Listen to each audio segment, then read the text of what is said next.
ఎందుకు పనికిరాని డబ్బాలతో నేను ఏం చేసినానో లాస్ట్ వరకు చూడండి, వీడియో మీకే అర్థమవుతుంది. ఫస్ట్ డబ్బాలకున్న మూతలను అయితే ఓపెన్ చేసుకోవాలి. వీడియోలో చూపించినట్టే ఓపెన్ చేయాలి, చేతులతో అయితే ఓపెన్ చేయలేము. ఈ పని చేసేటప్పుడు కాళ్ళు చేతులు అయితే జాగ్రత్తగా చూసుకోవాలి. వీడియోలో చూపించినట్లయితే 4 సైడ్స్ ఎలా అయితే తీసుకోవాలి.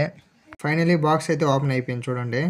ఇలా 4 బాక్స్ అయితే ఓపెన్ చేసుకోవాలి. కట్ చేసిన బాక్సులను అయితే ఇలా ఫోల్డ్ చేసుకోవాలి, ఎందుకంటే అవి మనకు చేతులు దిగితే చాలా అంటే చాలా షార్ప్ గా ఉంటాయి. అలా 4 బాక్సెస్ అన్ని ఫోల్డ్ చేసేసిన. ఇప్పుడు ఈ ఫోల్డ్ చేసిన వాటిని ఏం చేయాలంటే హ్యామర్ తీసుకొని అయితే బయటకి అయితే కొట్టేసేయాలి. ఇప్పుడు నేను కొట్టినట్టే అలా చేస్తే మన చేతులు అయితే సేఫ్. మనం రెడీ చేసుకున్న బాక్సులని వాష్ చేయాలి కాబట్టి ఇప్పుడు పైప్ అయితే పెట్టి 2 టైమ్స్ అయితే వాష్ చేయాలి కాబట్టి ఫస్ట్ టైం ఇది లైట్ గా వాష్ చేస్తే సరిపోతుంది. ఇప్పుడు కొంచెం ఇసుక తీసుకొని అయితే బాక్స్ లోపల వేసేసేయాలి. అన్ని బాక్సులు వేసేసి క్లీన్ చేయాలి. ఇసుకతో అలా రఫ్ చేసినప్పుడు అయితే ఆయిల్ అయితే క్లీన్ గా వచ్చేస్తుంది మనకు. ఇప్పుడు వాటర్ తో స్ప్రే చేస్తే బాక్సులు అనేవి క్లీన్ గా అయితే వచ్చేస్తాయి. క్లీన్ చేసిన బాక్సులను అయితే 5 మినిట్స్ బోర్లో పెట్టేసేయాలి. క్లీన్ చేసిన 5 మినిట్స్ తర్వాత బాక్స్ లో లైట్ గా తేమ అనేది అయితే ఉంటది. మనం ఒక క్లాత్ తీసుకొని క్లీన్ గా అయితే తుడుచుకోవాలి. ఇలా టోటల్ 8 బాక్సెస్ అయితే మన దగ్గర ఉన్నాయి. ఇప్పుడు ఇంత కష్టపడి చేసింది వీటి కోసమే. చూడండి లోపల సెట్ చేసిన తర్వాత లోపలికి అయితే వెళ్ళిపోయేవి ఉన్నాయి. ఇంకా రావాల్సిన పౌరాలు కూడా వచ్చేసి లోపలికి అయితే వెళ్ళిపోతున్నాయి. మనం సెట్ చేసిన బాక్స్ లోపలికి వెళ్ళి హ్యాపీగా అయితే చూడండి, అట్లా హ్యాపీ అంతా ఇంత లేదు, ఒకటి మొత్తం అయితే వెళ్ళిపోతాయి. లాస్ట్ అయితే అసలు వెళ్ళట్లేదు.